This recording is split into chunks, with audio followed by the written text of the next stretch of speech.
Terimalah salam di dalam Dharma, Namo Sang Hyang Adi Budaya, Namo Buddhaya, dan salam sejahtera bagi Bapak Ibu Saudara sekalian. Di kalangan umat Buddha ada beberapa penanganan akhir terhadap jenazah seseorang yang telah meninggal berdasarkan beberapa pertimbangan tertentu.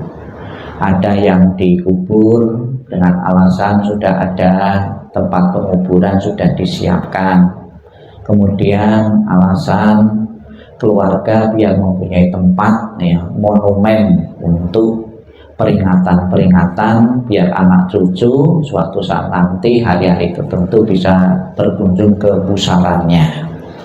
Itu yang pertama, dikubur atau dikebumikan. Kemudian ada juga yang ditaruh itu saja. Ini di India, yang pemakaman angin, jadi diangin-anginkan. Di Indonesia masih ada juga di Bali. Kalau Bapak Ibu pernah pergi ke Bali, di Trumyan itu pemakaman angin, jadi diangin-anginkan saja. Memang di situ tidak bau mayat karena di situ ada pohon yang bisa menyerap baunya itu lebih kencang daripada mayat di situ, sehingga tidak menimbulkan bau. Nah, itu ada beberapa syarat-syarat tertentu, tidak semua orang dimakamkan di situ, seperti orang yang sakit kemudian orang bunuh diri, itu juga tidak ada syarat-syarat tertentu. Kemudian di Buddhis juga ada pemakaman langit di Tibet. Di Tibet itu jenazah itu dikasih makan untuk burung nasang pemakan bangkai, itu dengan satu alasan, mempunyai keyakinan tubuh ini sudah tidak ada gunanya lagi, kalau mati didonorkan kepada burung-burung. Memang lebih mulia donor itu kalau masih hidup. Kalau sudah mati kan seperti buang sampah saja karena dirinya tidak perlu lagi, kemudian dikasihkan makan burung-burung. Kalau masih hidup, kalau donor mata, donor ginjal itu nilai kebajikannya itu besar, karena tingkat kesulitan mental kita itu belum siap itu. Kemudian ada lagi pemakaman yang dihanyutkan di sungai. Ini di India juga ada. Kapan nanti waktu ada COVID itu juga sempat juga orang-orang yang tidak mempunyai biaya itu dihanyutkan saja, tidak mempunyai biaya pembakaran, penguburan, ada yang dihanyutkan saja. Tapi ada juga yang ditenggelamkan karena tidak ada orang yang bisa menerima lagi, karena terlalu jahat seperti Osama bin Laden, itu cekurkan di laut gitu saja, tidak ada orang yang bisa menerima. Kemudian ada pemakaman yang terakhir, yaitu kremasi atau perabuan, dengan satu tujuan. Di dalam alasan agama Buddha itu mempercepat proses pengembalian unsur-unsur jasmani ini. Jadi manusia terdiri dari 4 unsur. Dalam diri kita ada unsur padatnya, kalau dibakar kan langsung jadi abu, jadi debu.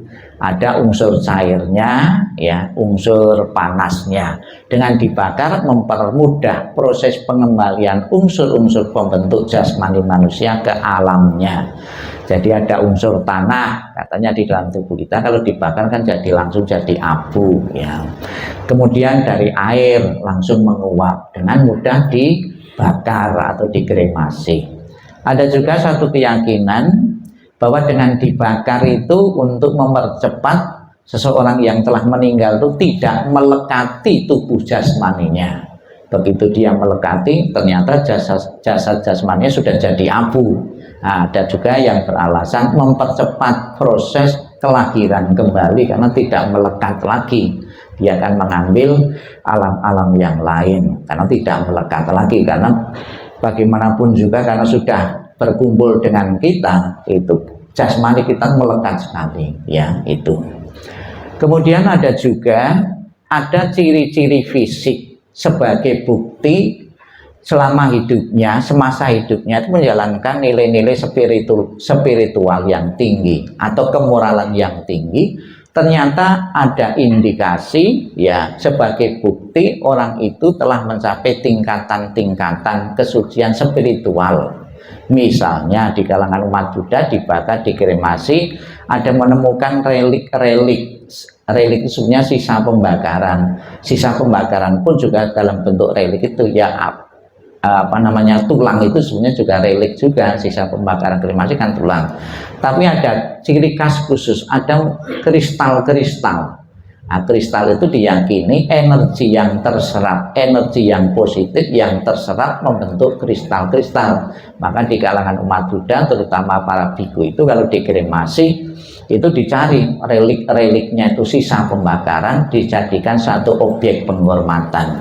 Berarti tidak semua orang yang dikremasi itu bisa menghasilkan relik. Jadikan objek penghormatan. Inilah biku atau rohaniwan tertentu yang mampu menjalankan kesucian. Jadi sebagai tanda bukti semasa kehidupannya itu menjalankan kemoralan, membentuk kualitas tubuh yang berbeda. Bahkan ketika dikebumikan atau dikubur pun ada juga jasadnya masih utuh, namanya tubuh intan, ya, tidak membusuk. Ada di beberapa agama itu.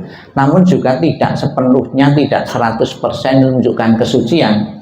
Sebab ada juga orang dikubur beberapa lama jasadnya masih utuh. Ya, telah diselidiki ternyata tanah yang dipakai ngubur itu tanahnya itu beracun. Jadi mikroba itu tidak mau, ya, mikroba merubah segitu, ya. Itu ada juga yang dibakar, ya. Itu juga tidak selamanya seperti relik-relik yang warna-warni itu juga menunjukkan kesucian. Ada beberapa orang yang dibakar tulangnya bisa membentuk warna-warni, ya. Kalau orang mengatakan itu kan bendera Buddhis warna-warni, ternyata enggak. Semasa kehidupannya itu sering banyak mengkonsumsi obat rematik, ya, itu membentuk kualitas yang berbeda juga. Tidak selamanya itu kesucian, ya.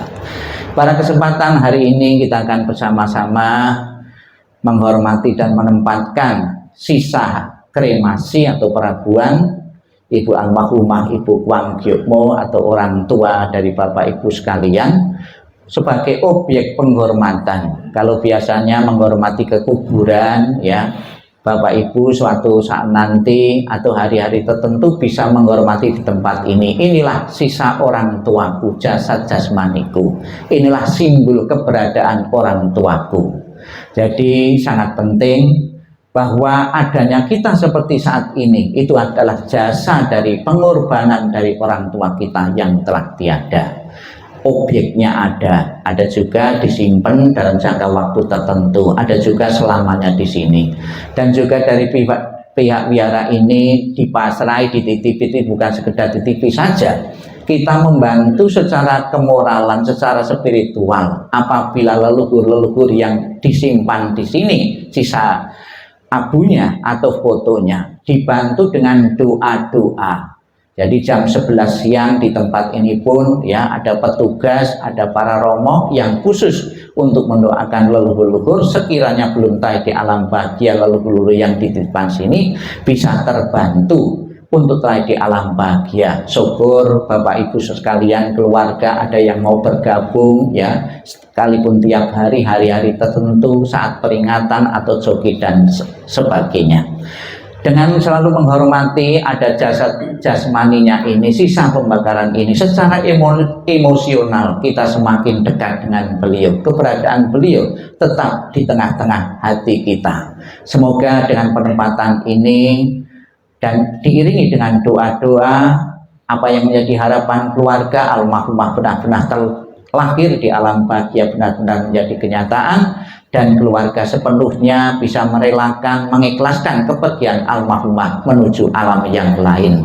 Ditinggal kematian seorang ibu, seorang mama, seorang istri juga pernah terjadi dalam keluarga-keluarga yang lain. Memang pada mulanya di saat awal-awal kita berat, kita susah melepaskan. Namun melalui penyadaran bahwa segala sesuatu yang terbentuk di alam semesta ini, mau tidak mau, ya, pasti akan mengalami kematian. Seperti saat ini yang sudah terjadi Ibu almarhumah. Selamat jalan Ibu almarhumah. Semoga jalan yang kelak terang dan lapang, dan keluarga yang ditinggalkan sepenuhnya bisa mengikhlas kamu. Sadu, sadu, sadu.